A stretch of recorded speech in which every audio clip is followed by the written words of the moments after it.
వల్ల చేస్తున్న రజోదోషం నివృత్తి జరుగుతుందని చెప్పారు.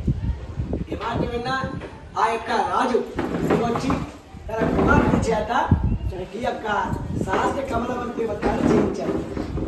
ఎప్పుడైతే ఈ అమ్మాయి వ్రతం చేసిందో ఆ అమ్మాయి చక్కగా వివాహం అయింది.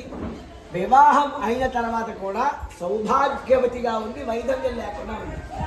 ఎప్పుడైతే విషయం తెలుసుకున్న ఆ యొక్క సౌభాగ్యవతి స్నేహితులు ఎవరండి? చంపకవల్లి. ఆ చంపకవల్లి ఒక వైశ్యుని యొక్క కుమార్తె. ఆమె అడిగింది, నీకు ఇంత సౌభాగ్యము ఇంత ధనము వచ్చింది కదా, నువ్వు ఏం చేస్తున్నావు అడిగింది. అప్పుడు నేను సహస్ర కమలవర్తి ఒకటి చేశాను, దాని ఫలితం వల్ల నాకు వైదవ్య దోషం పోయింది అని చెప్పింది. ఆ కమలవర్తి వ్రత విధానం తెలుసుకుని ఇంటికి వెళ్ళి తన తండ్రితో చెప్పింది. తండ్రి వెంటనే ఈ వ్రతముల ద్వారా ధనము ఖర్చు ఎక్కువ అవుతుంది,